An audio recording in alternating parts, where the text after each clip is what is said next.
Hello dear students, आजच्या व्हिडिओमध्ये आपण बघणार आहोत द प्रोसेस ऑफ करोजन. पहिल्यांदा आपण बघू करोजन म्हणजे काय, कशाला म्हणायचं करोजन.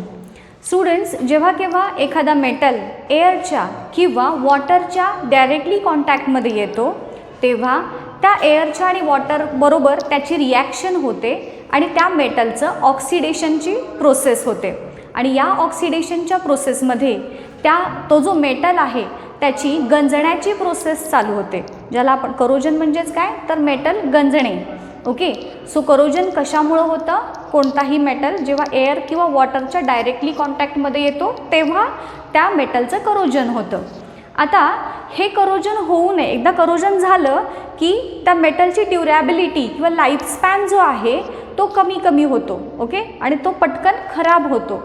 करोजन होऊ नये यासाठी आपण वेगवेगळ्या मेथड्स यूज करतो, जसं की एखाद्या मेटलवरती आपण ऑइलचं कव्हरिंग करतो, कलर देतो, गॅल्वनायझिंग, अशा बऱ्याचशा मेथड्स आहेत की ज्याच्या हेल्पने आपण मेटलचं करोजन प्रिव्हेंट करू शकतो. ठीक आहे, आता इथे आपण आज जी प्रोसेस बघणार आहोत ती करोजनची प्रोसेस मेटलच्या म्हणजेच आयर्नच्या स्पेसिफिक एक्झाम्पल घेऊन बघणार आहोत की आयर्न कशा पद्धतीनं करोड होतं आणि मग ते प्रिव्हेंट आपण कसं करणार आहोत. ठीक आहे, आता इथे आपण एक एक्झाम्पल जे बघतोय तुम्हाला टेक्स्टबुकमध्ये ते खूप शॉर्टमध्ये सांगितलेलं आहे. तुमच्या एक्सरसाइजमध्ये याच्यावरती क्वेश्चन दिला, एक डायग्रॅम दिलेली आहे आणि त्या डायग्रॅमशी रिलेटेड केमिकल रिॲक्शन्स एक्सप्लेन करा असा प्रश्न तुम्हाला एक्सरसाइजमध्ये विचारला आहे. परंतु थिअरीच्या पार्टमध्ये ह्याचं डिटेल एक्सप्लेनेशन तुम्हाला कुठंही दिलेलं नाही. सो तो जो करोजनचा पॉईंट आहे तो थोडासा मी डिटेल तुम्हाला सांगणार आहे. पॉईंट्स थोडे वेगळे आणि एक्स्ट्रा असतील की ज्याच्यामुळं ती कन्सेप्ट तुम्हाला जास्त चांगल्या पद्धतीने समजणं हे इझी जाईल. ठीक आहे, आता बघू करोजन होतं म्हणजे एक्झॅक्टली काय होतं. जसं की मी तुम्हाला आत्ता सांगितलं, करोजन प्रिव्हेंट करण्यासाठी आपण एखाद्या मेटलवरती सपोज कलरचा कोटिंग दिलेलं आहे. सो सपोज हा तो सरफेस आहे आणि या पार्टवरती मी कलर केलेला आहे मेटलच्या सरफेसवर. आता ड्यू टू सम रिझन्स जेव्हा हे कलरचं कव्हरिंग निघून जाईल मेटलच्या सरफेसवरून, काही कारणामुळे हे कलरचं जे कोटिंग आहे किंवा कव्हरिंग आहे ते जेव्हा निघून जातं तेव्हा काय होतं तर हा जो मेटलचा पार्ट आहे तो उघडा होणार, हवेशी त्याचा डायरेक्टली कॉन्टॅक्ट येणार. व्हेअरॅज बाकीचा पोर्शन जो आहे तो मात्र कलर्ड असणार आहे. काही एवढ्याच भागामधला कलर निघून गेला आहे असं इमॅजिन करा. आता कलर निघून गेल्यामुळे हा मेटल जो आहे तो डिरेक्टली एअर आणि वॉटरच्या कॉन्टॅक्टमध्ये येणार. आता बघा, मेटलचा जो पार्ट ज्याचा कलर निघून गेलेला आहे तो पार्ट ॲनोड म्हणून ॲक्ट करतो. कॅथोड आणि ॲनोड हे तर तुम्हाला माहिती आहेत ना. ॲनोड जो असतो आपला तर तो पॉझिटिव्हली चार्ज्ड इलेक्ट्रोड असतो. ॲनोड हा पॉझिटिव्हली चार्ज्ड इलेक्ट्रोड असतो, व्हेअरॅज कॅथोड जो असतो तो निगेटिव्हली चार्ज्ड इलेक्ट्रोड असतो. इलेक्ट्रिक करंट जेव्हा पास होतो एखाद्या सर्किटमधून त्यावेळेस जे पॉझिटिव्ह टर्मिनल असतं त्याला ॲनोड म्हणायचं आणि जे निगेटिव्ह टर्मिनल किंवा निगेटिव्ह एंड असते त्याला कॅथोड म्हणायचं. ठीक आहे, आता मी काय सांगितलं, ज्या भागामधला कलर निघून गेलेला आहे तो पार्ट ॲनोड म्हणजेच पॉझिटिव्ह टर्मिनल म्हणून ॲक्ट करणार आणि जिथे कलर आहे तो पार्ट कॅथोड म्हणून ॲक्ट करणार. म्हणजेच एकाच मेटलच्या सरफेसवरती दोन प्रकारचे टर्मिनल्स प्रोड्यूस झाले आणि हा जे टोटल स्ट्रक्चर आहे it will behave as an electric cell. बरोबर, एक पॉझिटिव्ह एंड एक negative end. So this total structure will behave as an electrochemical cell. आणि तिथे काय काय केमिकल रिॲक्शन्स होणार हे आपण बघूयात. अगदी व्यवस्थित मी सांगते समजून, तुम्हाला टेक्स्टबुकमध्ये हे सापडणार नाही. जेवढं शक्य तेवढ्या इझी पद्धतीनं तुम्हाला मी सांगायचा इथं प्रयत्न करते आहे. व्यवस्थित ऐका आणि नीट समजून घ्या. हे समजल्याशिवाय तुम्हाला या क्वेश्चनचा आन्सर देता येणार नाही. का देता येणार नाही ते पण सांगते, कारण तुमच्या टेक्स्टबुकमध्ये डिरेक्टली रिॲक्शन दिलेले आहेत. पण काही क्युरियस स्टुडंट्सना असा प्रश्न पडू शकतो की ही रिॲक्शन आली कुठून किंवा कशी तयार झाली. सो ह्या लेक्चरमध्ये मी तुम्हाला त्या रिॲक्शनचा बेस सांगणार आहे. ठीक आहे, हे फक्त समजून घ्या. आन्सर लिहिताना तुम्ही डिरेक्टली टेक्स्टबुकमधलं लिहिलं तरी चालेल किंवा मी इथे जसं देते आहे त्या पद्धतीनं लिहिलं तरी चालेल, पण फक्त समजून घेण्यासाठी म्हणून हे तुम्हाला आधी नीट लक्ष देऊन ऐकणं खूप गरजेचं आहे, त्याशिवाय तुम्हाला हा पाठ लिहिता येणार नाही. ओके, आता जसं सांगितलं तुम्हाला कॅथोड आणि ॲनोड हे 2 टर्मिनल्स इथे फॉर्म झाले. आपण ह्या दोन्ही टर्मिनल्सवरती होणाऱ्या रिॲक्शन्स कशा पद्धतीनं होतात ते बघू. सुरुवातीला आपण बघू ॲनोडवरती होणारी reaction. Anode that is positive terminal. आता बघा, ॲनोड म्हणजे काय आहे म्हणून सांगितलं, मेटलचा सरफेस, एअरच्या आणि वॉटरच्या डायरेक्ट कॉन्टॅक्टमध्ये आलेला मेटलचा हा सरफेस आहे. ओके, आता इथे जो आहे मेटल दॅट इज आयर्न, या ॲनोडवरती, ॲनोड ह्या टर्मिनलवरती ऑक्सिडेशनची प्रोसेस होते. म्हणजेच या आयर्नचं ऑक्सिडेशन होणार. ऑक्सिडेशन म्हणजे काय आपण बघितलं लास्ट लेक्चरला, आयदर गेन ऑफ ऑक्सिजन किंवा इलेक्ट्रोकेमिकल लँग्वेजमध्ये सांगायचं झालं तर giving of electrons. Electron donate करणे म्हणजे पण ऑक्सिडेशन आहे, आपण लास्ट लेक्चरमध्ये बघितलेलं होतं. सो इथे ज्या अर्थी ऑक्सिडेशन होतं आहे त्या अर्थी हा आयर्न काय करतो, इलेक्ट्रॉन डोनेट करतो. ठीक आहे, आता इलेक्ट्रॉन डोनेट केल्यामुळं या आयर्नवरती येणार कोणता चार्ज, डोनेट केला, दिला म्हणजे पॉझिटिव्ह चार्ज आला, ॲक्सेप्ट केलं तर निगेटिव्ह चार्ज आला. मग ज्या अर्थी ऑक्सिडेशन होतं आहे म्हणजे इलेक्ट्रॉन दिले जात आहेत त्या अर्थी याच्यावरती येणार पॉझिटिव्ह चार्ज. ठीक आहे, आता इथे जो आयर्न आहे Fe2+ हा आयर्न फॉर्म होईल. जो आयर्न आपला मेटल आहे तो इलेक्ट्रॉन डोनेट करतो आणि त्याच्यापासून Fe2+ हे आयन्स फॉर्म होतात. ठीक आहे, आता हे जो आयर्नचा रॅडिकल किंवा आयन तयार झाला आहे तो वॉटरसोबत रिॲक्ट होईल. ओपन आहे ना, एअरच्या आणि वॉटरच्या दोन्हीच्या कॉन्टॅक्टमध्ये हा येतो. सो एअरच्या कॉन्टॅक्टमध्ये आल्यामुळे त्याचं ऑक्सिडेशन झालं. वॉटरच्या कॉन्टॅक्टमध्ये आल्यानंतर सुद्धा ह्या वॉटरमधल्या ऑक्सिजनसोबत याची रिॲक्शन होते आणि हा अजून एक इलेक्ट्रॉन डोनेट करतो. म्हणजेच ॲनोडवरती आता टोटल रिॲक्शन कशी झाली बघा. पहिल्यांदा आयर्न होता, त्या आयर्न मेटल, त्यानं 2 इलेक्ट्रॉन डोनेट केले म्हणून त्याच्यावरती Fe2+ चार्ज आला. हा Fe2+ वॉटरसोबत रिॲक्ट करतो आणि त्याचं परत एकदा ऑक्सिडेशन होतं आणि त्याच्यापासून Fe3+ हे रॅडिकल तयार होतात आणि इलेक्ट्रॉन्स रिलीज होतात. ही झाली आपली ॲनोडवरची रिॲक्शन.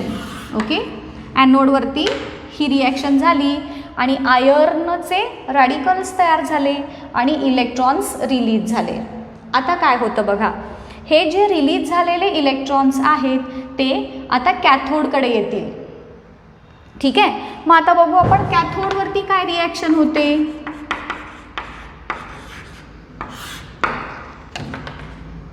कॅथोड म्हणजे निगेटिव्हली चार्ज्ड इलेक्ट्रोड आहे. आता कॅथोडवरती काय होतं बघा, वॉटर आणि CO2, वॉटर आणि एअरमधला CO2 या दोघांच्यामध्ये रिॲक्शन होते. कुठे, कॅथोडवरती. आणि या दोघांपासून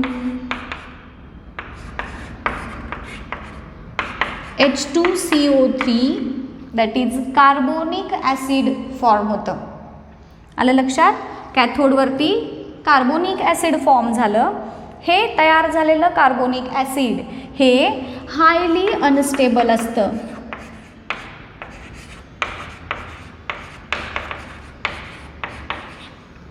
आणि हायली अनस्टेबल असल्यामुळे जसं हे कार्बोनिक ॲसिड फॉर्म होईल लगेचच त्याचं डिसोसिएशन होणार, डिकम्पोज ज्याला म्हणतो आपण, एका रिॲक्टंटपासून 2 प्रोडक्ट फॉर्म होण्याची प्रोसेस डिकम्पोजिशन. जसं हे कार्बोनिक ॲसिड तयार होईल ते लगेचच डिकम्पोज होतं आणि त्याच्यापासून किंवा H+ आपण रॅडिकल म्हणू आणि CO3 मायनस मायनस हे 2 रॅडिकल्स फॉर्म होतील. इथे आपण 2H म्हणू फार तर बॅलन्सिंगसाठी. आलं लक्षात? काय काय झालं बघा. परत एकदा शॉर्टमध्ये सांगते. ॲनोड आणि कॅथोड असे 2 पार्ट तयार झाले. ॲनोड म्हणजे असा रिजन की जिथला मेटलचा कव्हरिंग असणारा जो कलर आहे तो निघून गेलेला आहे. कलर निघून गेल्यामुळे मेटल डिरेक्टली एअर आणि वॉटरच्या कॉन्टॅक्टमध्ये येईल, त्याचं ऑक्सिडेशन होईल.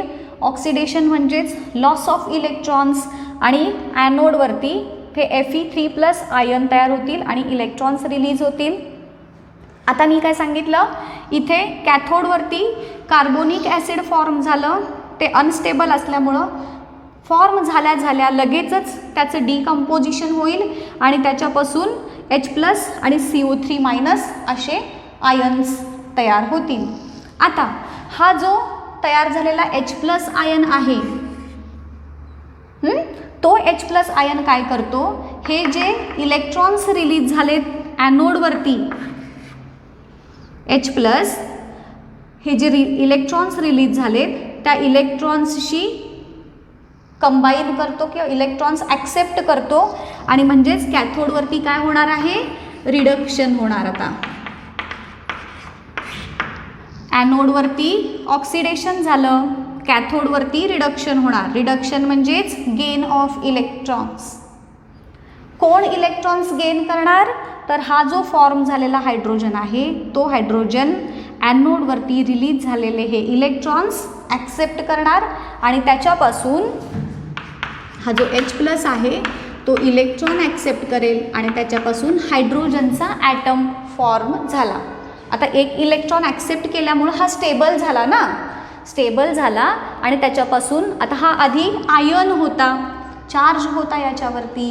आता ह्यानं एक इलेक्ट्रॉन ॲक्सेप्ट केल्यामुळं त्याची व्हॅलन्सी सॅटिस्फाय झाली आणि तो स्टेबल ॲटम झाला.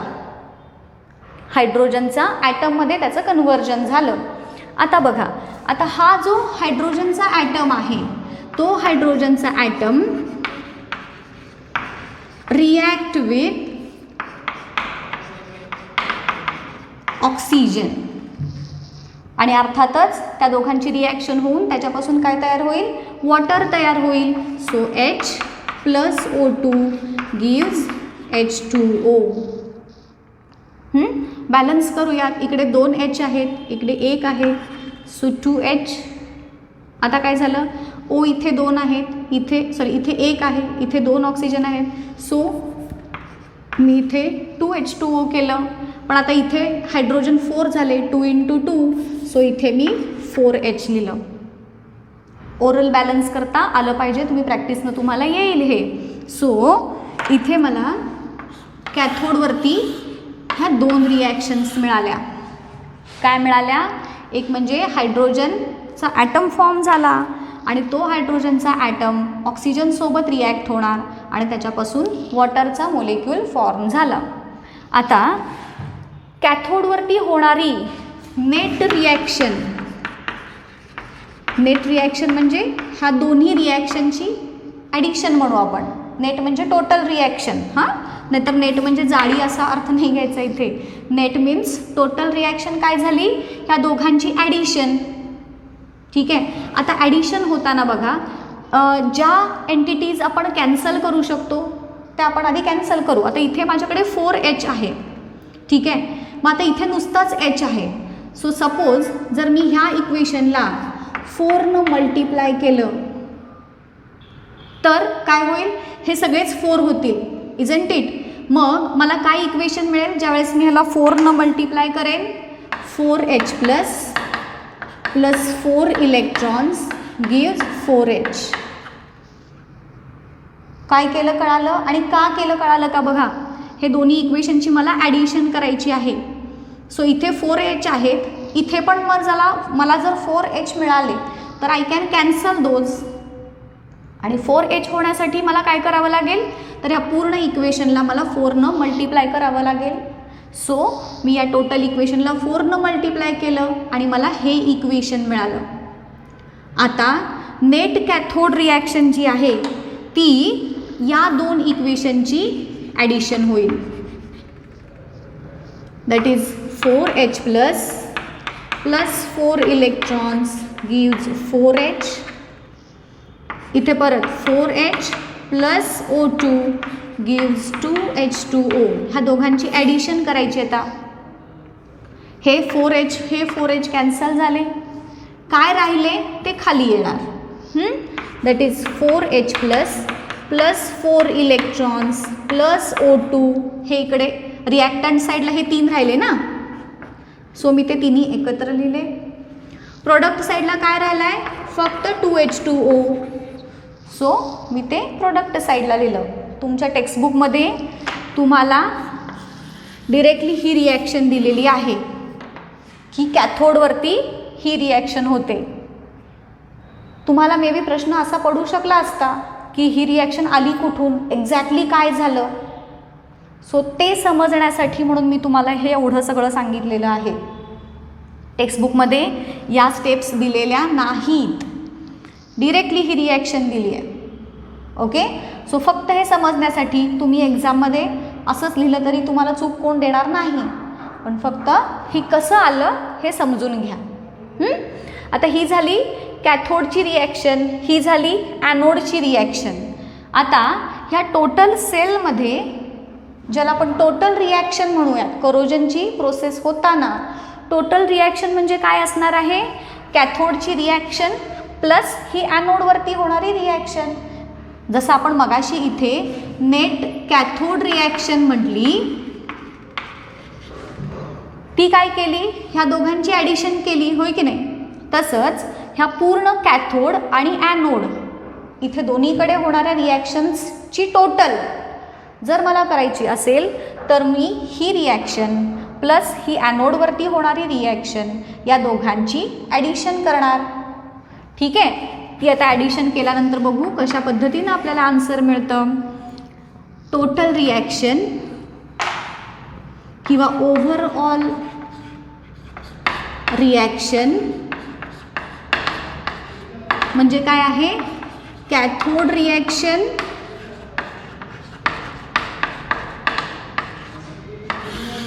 Plus anode reaction.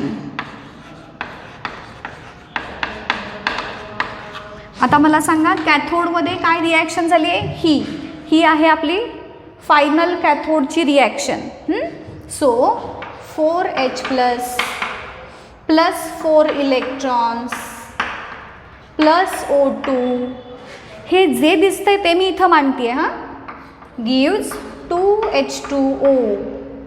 आणि ॲनोडवरची रिॲक्शन काय आहे, ही Fe2 plus gives Fe3 plus 2 electrons. आता ह्या दोन्ही कॅथोड रिॲक्शन ही झाली ॲनोड रिॲक्शन, ह्या दोघांची ॲडिशन आपल्याला करायची आहे. इथं जशी केली होती तशीच. आता ॲडिशन करताना ज्या ज्या एंटिटीज कॅन्सल होऊ शकतात त्या आधी कॅन्सल करायच्या. आता इथे एकच आपण कॅन्सल करू शकतो, दॅट इज हे जे 2 इलेक्ट्रॉन्स आहेत, इथे 4 इलेक्ट्रॉन्स आहेत.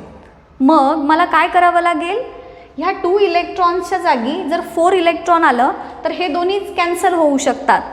आणि ते करण्यासाठी मला ह्या टोटल इक्वेशनला 4 मल्टिप्लाय करावं लागेल. मी काय, जसं इथं आपण मगाशी केलं होतं, काय केलं होतं आपण 4 मल्टिप्लाय केलं होतं इथे, तसंच सेम वेनं या पूर्ण इक्वेशनला मी 4 मल्टिप्लाय केलं. का केलं, कारण इथे 4 इलेक्ट्रॉन्स आहेत, इथे 2 इलेक्ट्रॉन्स आहेत, सॉरी इथे 4 नाही 2 मल्टिप्लाय होईल. आता हे 2 × 2 केलं की मला इथे 4 इलेक्ट्रॉन्स मिळतील, आणि म्हणून मी या अखंड इक्वेशनला 2 मल्टिप्लाय केलं. आणि मग मला काय इक्वेशन मिळालं, आधी मी हे इक्वेशन तुम्हाला इथे मांडून दाखवते आणि मग आपण त्याची ॲडिशन करूया. ह्या टोटल इक्वेशनला 2 मल्टिप्लाय केल्यानंतर काय मिळेल बघा, 2Fe2 प्लस गिव्स, सगळीकडे 2 येणार. आता 2Fe3 plus 2 × 2 that is 4 electrons. आता हे 4 इथे 2 होते, आता इथं मला 4 इलेक्ट्रॉन्स मिळालेत. मग आता ह्या आणि ह्या दोघांची आपण ॲडिशन करूयात. हे मेन आपलं ॲनोडचं इक्वेशन आहे. आता 4 इलेक्ट्रॉन येण्यासाठी म्हणून मी त्याला 2 मल्टिप्लाय केलं आहे. आता मला 2 मल्टिप्लाय केल्यानंतर अशा पद्धतीने इक्वेशन मिळालं. आता मी ह्या दोघांची काय करेन, ॲडिशन करेन.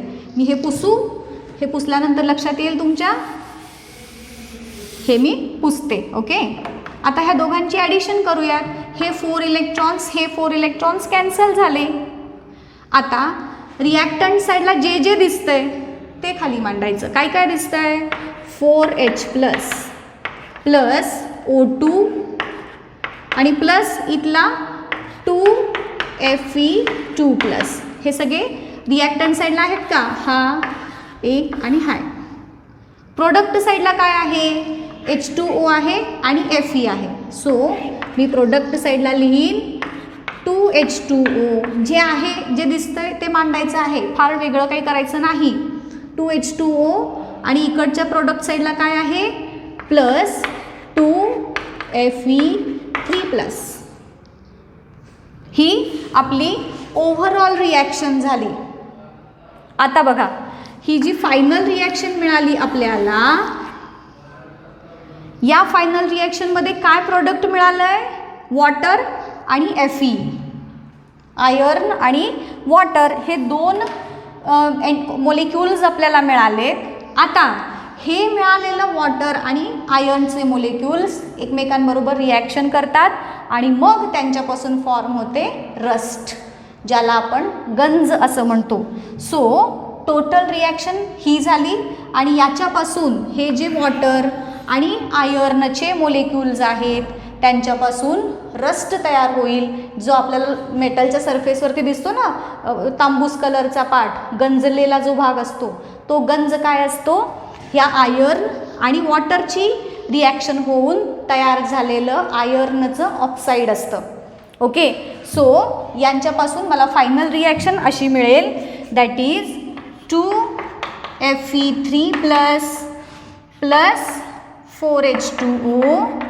हे आहे तेच मी इथं घेतलं. फक्त आता इथे बॅलन्सिंगसाठी मी इथं 2H2 ऐवजी 4H2O घेतले. हे जे आहेत प्रोडक्ट तेच मी इथं रिॲक्टंट साईडला घेतलेत. का, कारण यांच्यापासूनच तो रस्ट फॉर्म होणार आहे. म्हणजे आता इथे हे प्रोडक्ट आहेत आणि या रिॲक्शनमध्ये ते रिॲक्टंट असणार आहेत. ओके, सो त्यांच्यापासून जो रस्ट तयार झाला, रस्टचा फॉर्म्युला आहे Fe2O3 dot H2O plus 6H plus. So ही आपली फायनल रिॲक्शन झाली की ज्याच्यामध्ये रस्ट फॉर्म झाला from iron and water. Step by step तुम्हाला सगळ्या प्रोसेसेस व्यवस्थित सांगण्याचा ट्राय केलेला आहे. एक्झाममध्ये तुम्ही लिहिताना टेक्स्टबुकमधल्या ह्या फक्त स्टेप्स लिहिल्या तरी चालेल, फक्त ह्या समजून घ्या. सो हा झाला करोजनचा पार्ट. आता ह्या चॅप्टरमधला जो लास्ट पार्ट उरला आहे तो आहे रॅन्सिडिटी. एक लक्षात घ्या स्टुडंट्स, जसं मेटलवरती एअरचा आणि वॉटरचा इफेक्ट होऊन त्यांचं करोजन होतं, म्हणजेच मेटल गंजतात, त्याच पद्धतीनं जेव्हा फूड आयटम्सवरती एअरचा इफेक्ट होतो तेव्हा त्यांची रॅन्सिडिटी होते, म्हणजे ते कुजतात. बरोबर. सो करोजन ही मेथड मेटलसाठी ॲप्लिकेबल आहे. म्हणजेच जेव्हा मेटलचं ऑक्सिडेशन होतं तेव्हा त्यांचं करोजन होतं आणि जेव्हा फूड आयटम्सचं ऑक्सिडेशन होतं तेव्हा ते रॅन्सिड होतात, म्हणजेच कुजतात, त्यांना खवटपणा येतो. रॅन्सिडिटी म्हणजे खवटपणा येणे. तुम्ही बघितलं असेल की आपण जेव्हा दिवाळीचे वगैरे पदार्थ खूप दिवस ठेवतो तर त्याला एक वेगळा वास येतो बघा, त्याची टेस्ट, त्याचा स्मेल चेंज होतो, त्याचे पूर्ण अनफिट होतं, ते आपण खाऊ नाही शकत, मग ते खराब झालं म्हणून आपण सोडून देतो, इजंट इट. सो तो प्रकार आहे रॅन्सिडिटीचा. मग रॅन्सिडिटी म्हणजे काय, तर due to effect of air or moisture काय होतं, फूड आयटम्सचं ऑक्सिडेशन होतं. They become unfit for consumption their taste, their smell changes. Okay, so this process is called as rancidity. आणि मग ही रॅन्सिडिटी होऊ नये, फूड आयटम्सचं ऑक्सिडेशन होऊ नये यासाठी आपण काय करतो रे, तर बघा आपण त्यांना एअरटाईट कंटेनर्समध्ये ठेवतो. एअरटाईट कंटेनरमध्ये ठेवलं की ते पदार्थ जास्त काळ फ्रेश राहतात की नाही. चिप्स असतात आपले, आपण ओपन ठेवले की लगेच मऊ पडतात. तेच आपण एअरटाईट डब्यात असे छान झाकून ठेवले की ते बरेच काळ टिकतात. सो रॅन्सिडिटी प्रिव्हेंट करण्यासाठी, रॅन्सिडिटी म्हणजेच ऑक्सिडेशन प्रिव्हेंट करण्यासाठी आपण त्या फूड आयटम्सना काय करतो, एअरटाईट कंटेनर्समध्ये ठेवतो किंवा रेफ्रिजरेट करतो. फ्रीजमध्ये ठेवलं की सुद्धा पदार्थ जास्त काळ टिकतात. सो ह्या 2 मेन मेथड्स आहेत to prevent rancidity of food materials. आलं लक्षात. सो इथे आपला हा चॅप्टर संपतोय. नेक्स्ट लेक्चरमध्ये आपण ह्याच्या पुढचा चॅप्टर स्टार्ट करणार आहोत.